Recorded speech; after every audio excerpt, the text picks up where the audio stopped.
Hi friends, today we will make butter paneer or paneer makhani. For that we will start with soaking paneer in salted hot water so the paneer will be soft. I have taken orange peel powder, which is optional, Kashmiri red chili powder, that again is optional, saffron optional, and salt according to taste. Now add hot water to this and you will be soaking paneer in this hot water. I have added all the optional ingredients to impart color to the dish. So for second step, I have taken few cardamom and peppercorns which I'll be soaking in hot water again.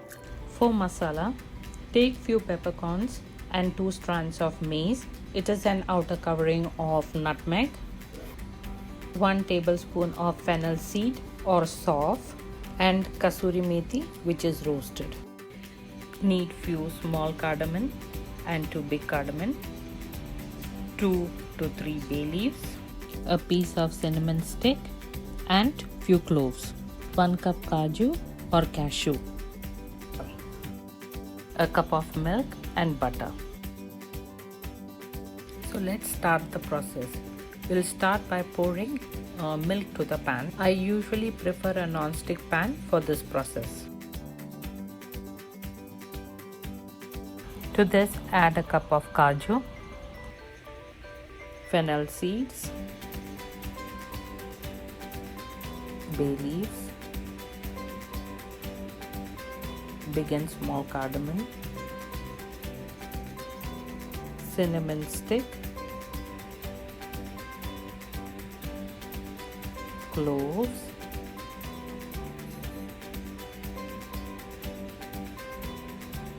mace,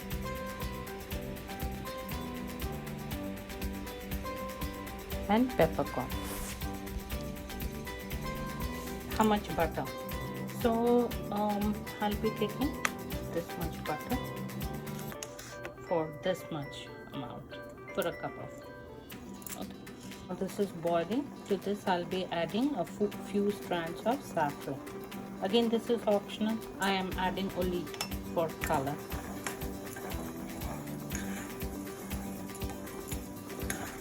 So you have to boil and reduce this till a khoya consistency, till it is granular.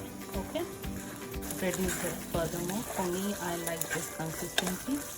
So after cooling this, I'll be grinding this. Now the cashew mix is all cooled down and I have transferred it to a mixer jar. It's a blender jar, and I'll be grinding it with 12 ounces of crushed tomato puree. See that you don't blend the whole can of tomato puree at a time. You add little by little to make a smooth paste. Blend together whole 12-ounce can of tomato puree and cashew mix to a smooth paste like this. I'm going to drain this. This is again soaked cardamom and black pepper. I'll be draining this water and I'll be saving that water for the gravy. Taking a handi over here, I'll start by adding butter to it. I'm adding butter. Okay. I'll add the soaked cardamom and pepper.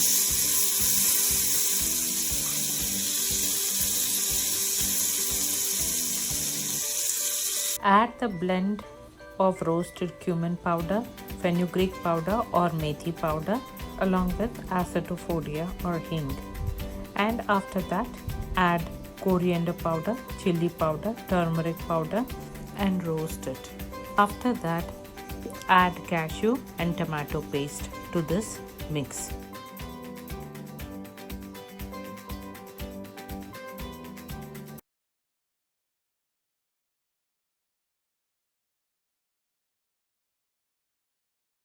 Now add the water from the soaked paneer to this gravy so that we can dilute the gravy.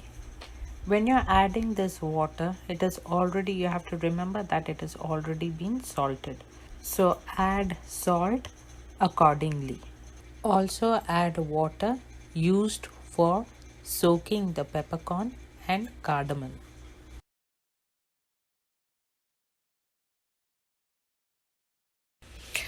Now add salt accordingly and a dash of honey so that we will get all the flavors together. That tint of sweetness will get all the flavors together. Now see the consistency, it is little bit thick. So what I will do is at this point I will add the reserve of water from the paneer, or else you will be adding hot water, either the reserve or the hot water.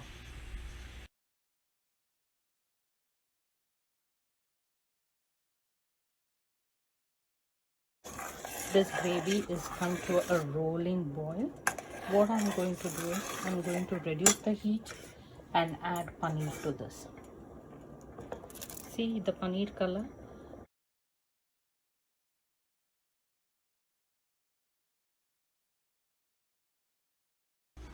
Now add a little bit of Kashmiri red chili powder. This is only for color. It will not be spicy. It just will give color to the gravy. Add half of the kasuri methi to this gravy and let it cook in medium heat for 10 to 15 minutes. Till then, we will prepare for garnishing. Okay, so now for garnishing, you will need three more things. This is paneer cube which I saved, kasuri methi, and heavy whipping cream. This is paneer which I am grating. It's a cube, paneer cube. So this will not melt in that, but it gives a very good garnishing. After cooking for 10 to 15 minutes, the gravy is looking very good and the whole kitchen is smelling so good. Now let's garnish. Garnishing, I will start with grated paneer, heavy cream, remaining kasuri methi, and little bit of Kashmiri red chili powder. And it's ready to serve. Enjoy your butter paneer or malai paneer.